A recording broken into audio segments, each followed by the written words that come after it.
Good morning, dear students of Standard 6. Today I am going to explain to you a chapter of English literature. The title of the chapter is The Selfish Giant and it was written by Oscar Wilde, who was an Irish author. In this chapter, there was a giant who had a lovely garden and a huge house. Each afternoon, the children, when they returned from their schools, they used to visit the giant's lovely garden and used to play there and enjoy there. It was possible because the giant was not at home. He had gone to live with his friend called Cornish Ogre. He stayed there for 7 years, so meanwhile the children got an opportunity to play there in his lovely garden. Then it so happened that one day the giant returned from his friend's house. He saw that the children were playing in his garden. He became very furious and he started shouting and yelling at them. The children became scared and they ran to their homes. The giant said, "My garden is my own garden. I will not allow anyone to enter in it." Afterwards, the giant built a huge wall all around his garden and put a notice there which said, "Trespassers will be prosecuted." Now, poor children had nowhere to play. They became very sad. They could play in the streets, but the streets were very dusty and hard. They remembered the lovely trees, the beautiful flowers, and the lush green grass of the giant's garden. But poor children were not allowed to play in the giant's garden, and they used to wander around the huge wall of the giant's garden.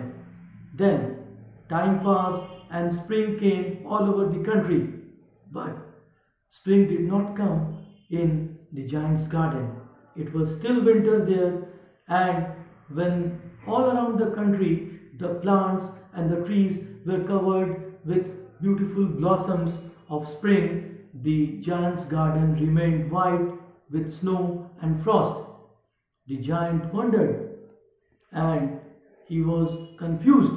He was not able to understand the reason behind it.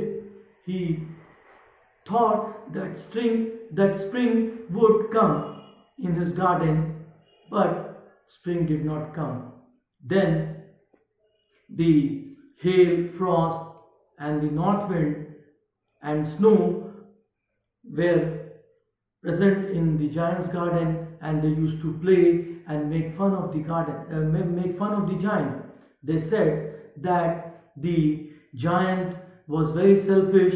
He did not allow the children to play inside his garden, so spring would never arrive in his garden and they would ever stay there. So afterwards, time passed and summer came, and then autumn came, and the whole country's fruits were covered with fruits.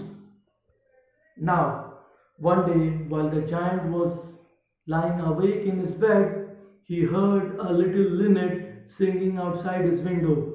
He was very surprised and very happy. He thought that spring has finally arrived in his garden, and he rushed out to see that spring had come in his garden.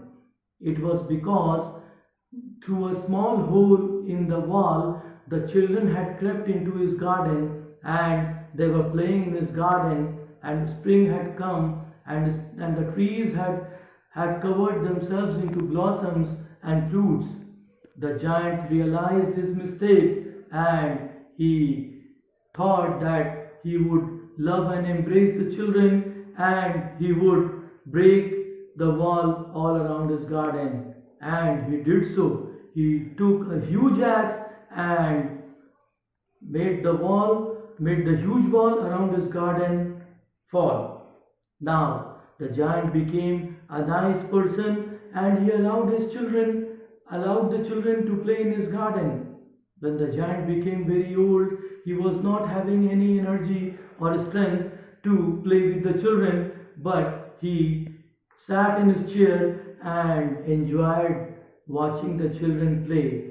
So in this way the story ends and the giant became a friend of the children, and the greedy giant becomes a generous giant. Thank you.